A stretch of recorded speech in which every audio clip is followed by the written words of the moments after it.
Today, the property management imperative.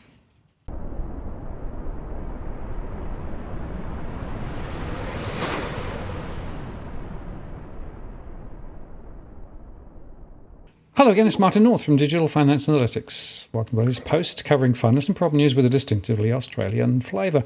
Today, I want to talk about property management and the property management conundrum. And I've got Cath from Longview. Hi, Cath. Hi, Martin. How are you? I'm very good. Thank you very much for coming on and sparing some of your time with us. Look, this property management lark's a really important conversation, and there are so many traps for the unwary, aren't there? Absolutely. It's been challenging times in property management, and it's one of the things that's it's very important to investors to get it right.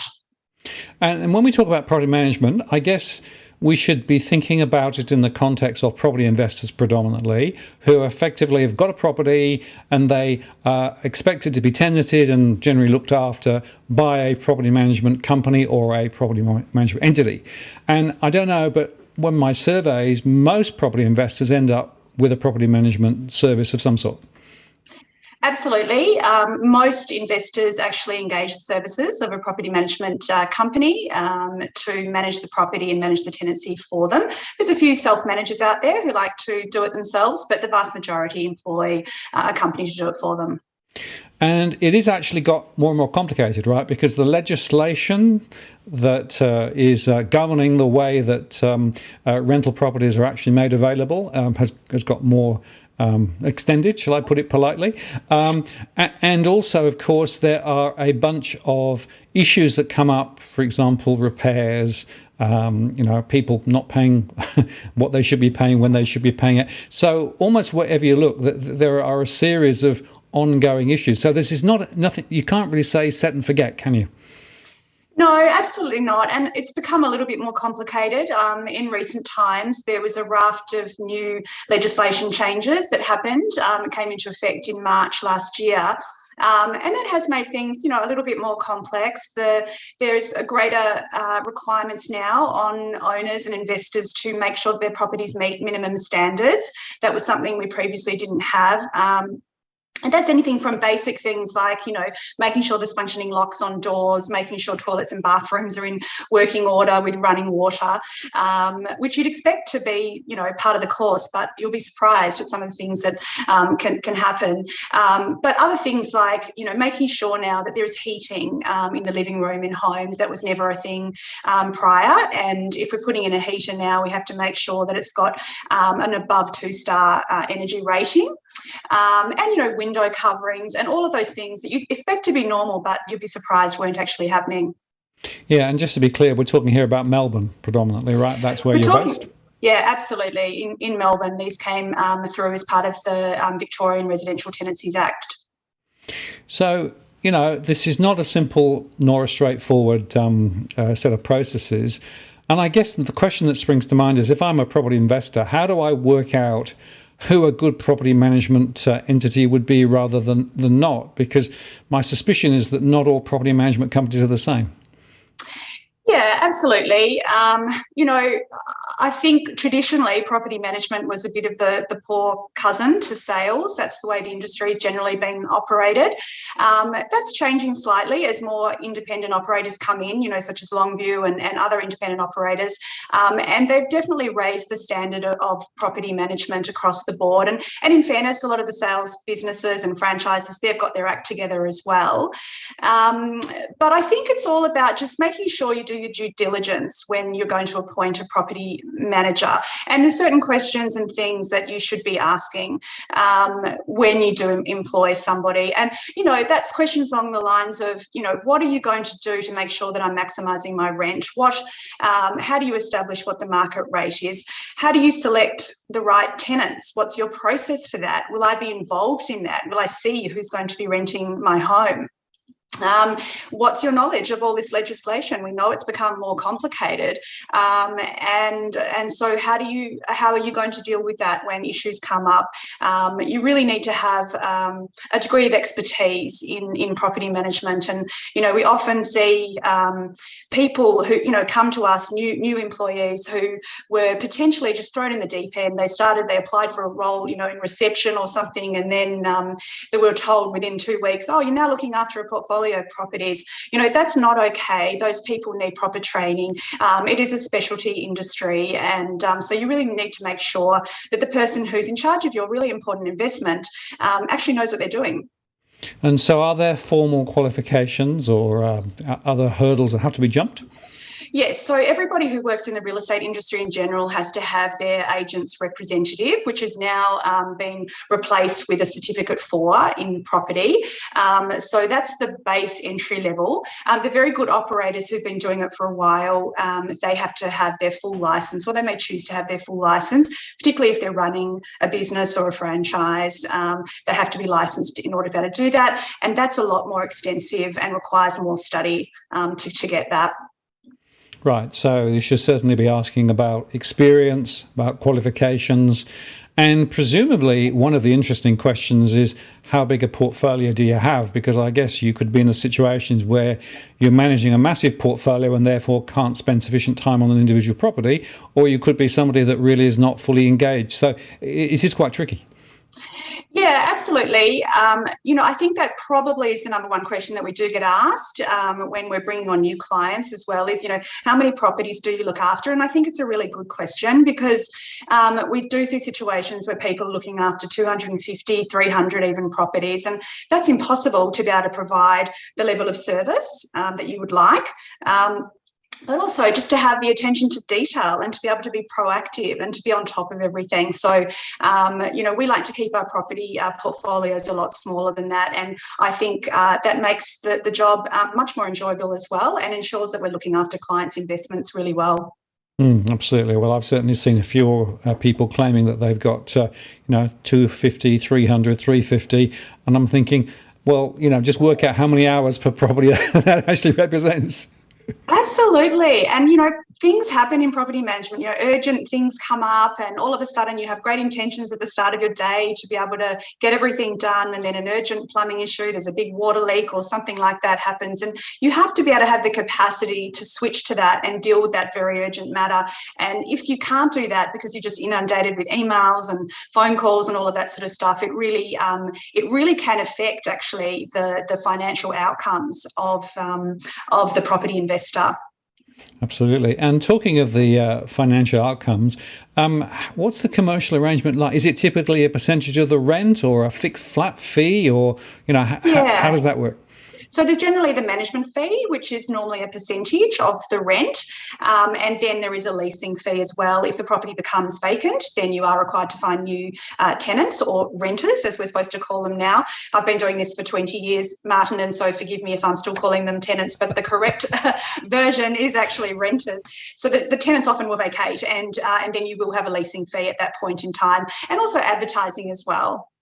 Absolutely. So again, it's important to ask, the right questions to understand what the commercial side of it. And I guess one other interesting question is there any specific difference between managing a standalone house relative to an apartment in a high rise? Yeah, look, if you ask any property manager, they'll say it sort of does take the same amount of time because you're still managing a relationship between the landlord or the rental provider and the renter. So you're still managing that. But there are some kind of differences between the two. When you're dealing with apartments, you're generally having to deal with owners' corporations as well, and that can be a little bit of a minefield. You don't have that problem in houses. But in houses, you'll often have more rooms to deal with. You'll have back gardens. You'll have things like roofing issues and guttering and all those sort of things that you haven't had to deal with an apartment. And what about the difference between furnished and unfurnished properties? Is that also another complexity? Yeah, you really want to make sure if you do want to do your property as a furnished property that you do have a property manager who's experienced in doing that. It's mainly about the tenancies tend to be a bit shorter with fully furnished properties, so the turnover is quicker. So you want to make sure that you're bringing the property back up to speed at the end of every tenancy. And also there's a bit of an inventory component. If it's coming fully furnished, you want to make sure that, at the end of every tenancy, you understand and know, look, those cushions have all been returned, how many glasses are in the cupboard, etc., etc. No one's taken the set box or whatever. So you do need a little bit of a different level of expertise as well. And you're attracting different kinds of tenants sometimes too. And I guess one of the other interesting questions is, what rights do tenants have with regards to allowing access or not allowing access? Because I know that there are intermittent inspections and other reasons why you might need to visit. I know in some cases tenants feel that they maybe get things the damp end of the stick, but there are some rules and regulations now guarding that, aren't there? Yeah, absolutely. So you're not allowed to enter the property more than once in any 6-month period to conduct an inspection, and that's written into the law. And that's to do what we call a routine inspection. So we would go in there and make sure that the property is being looked after well by the renter. We're really checking for any outstanding maintenance and things like that. But you can also go in at other times if you need to, but, that's very limited. So if the property has been put on the market for sale, for example, then there's a whole process that has to be followed to notify the tenant that that's the case, and to provide them with the right amount of notice in terms of doing sales inspections and things like that. So there's this concept of quiet enjoyment in a residential rental property, and renters are entitled to have that. So, I know we try and limit any access as much as possible. If we need to get a valuation done for the owner, we'll try and do that at the same time that we're doing the 6-month routine inspection, just so we're not bothering them again. Yeah, and I have spoken to a few tenants over the years who felt rather intimidated by the agent insisting coming in at certain times or needing to come in because of wanting to sell the property. So it's important to underscore that tenants do have some rights here as well. Absolutely. And I think it's all about respect. You have to understand that for the renters and the tenants, this is their home. This is where they've been living. And so, even as owners, you don't want people just sort of coming in willy-nilly into your property. So it's all about making sure that you handle those situations very respectfully, but also recognising the rights of the owners as well, that if they do need to sell their property, that will involve some inspections. Absolutely. And it is about a mutuality, isn't it? I always think that's the most important thing. Yeah, totally. And I think the way we approach property management, at Longview is about understanding that if we are respectful and we treat our renters and tenants in a dignified way, that they will look after the property better, they'll stay longer. And, if there's problems or anything that happen to come up at the end of the tenancy around bond or anything like that, we're going to be able to easily navigate and negotiate our way through that. If we don't have a good relationship with them, we haven't treated them well, then all of those other things can fall down. So we feel like it's really important, just even from a human being perspective, to treat people with respect. And it has benefits for the owners. Absolutely. And of course, the best news is that when a tenant actually is a long-term tenant, because that gives certainty of income in terms of rental payments, because I think people sometimes don't understand how the breaks in tenancies can actually significantly detract from the return of the property. 100%. You really want to try to avoid vacancy, and you do want to try and have your tenant stay as long as possible. The cost of vacancy can be significant, and every day or week that your property is not tenanted, you're not getting that rental income. So you want to try to avoid that as much as you can. And I guess just as we come to the end of this conversation, two other questions spring to mind. Firstly, what's the trends in rentals at the moment? Because the latest statistics were showing that rentals seem to be rising and the vacancy rates are falling. Are you seeing that in and around Melbourne? Yeah, absolutely. So we found during COVID, obviously, that vacancy rates sort of did go through the roof. I think they peaked Melbourne-wide at around about 5% or so. In some suburbs, even more. We know, like in South Bank and those sort of suburbs, that vacancy got as high as 15%. So all of that is being pegged back now. The Melbourne-wide vacancy rate is under 2%, which is great.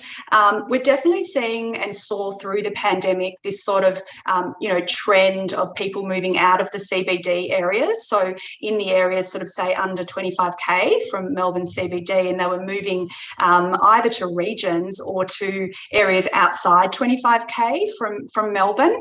And so that's why we saw a lot of the vacancy in those sort of, South Bank, Dockland sort of areas. People are coming back into the city, which is great. They're taking up tenancies again in those areas, as we've got more jobs coming in hospitality and all those sort of things. So it's definitely returning to a more stable market.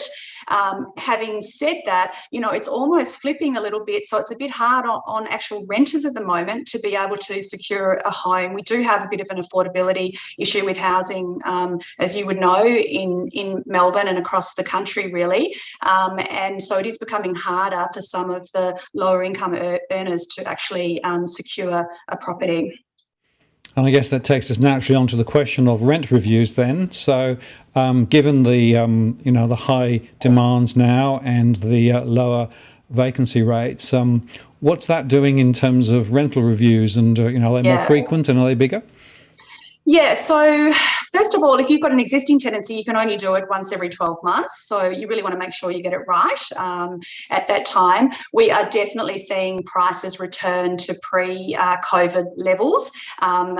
Secondly, if it's going back out into the market, looking for new tenants, we are seeing definitely very high prices, particularly with houses and in that outer ring that I was talking about before. So areas like Packen and Berwick, Cranbourne, Mickleham, Rockbank, those sort of things are doing extremely well. And sometimes we're able to get properties leased off market and in many cases get a premium like much higher than what we had before COVID as well. So apartments are taking a little bit longer to catch up, but no doubt they will over time. Right, yes, and it goes back to what I said earlier on, that, houses and apartments aren't necessarily behaving in precisely the same way, right? They are definitely not. And I think that's because of this sort of change we've had now with the whole working from home and people wanting to, have more space in their homes and things like that as well. So. Well, I really appreciate your time today. It's been a very interesting discussion. I think a very important discussion for both tenants and investors at the moment. And I guess the bottom line message is make sure that you get the right property manager if you're going to use one, because it can make a really, really big difference on the financial performance and also, I guess, on peace of mind as well. Yeah, 100%. Totally agree. It's really important to do your due diligence when appointing the property manager, and then you can have peace of mind. You don't have to worry. Let them take care of it for you. And if people want to find out more about Longview, where do they go? They can go to our website, which is www.longview.com.au, and they can email me direct. I'm Cath Stubbings. I'm one of the directors at Longview. Well, I really appreciate your time today, Cath. That's been very informative. Thank you very much. My pleasure. Thanks. Bye. Bye.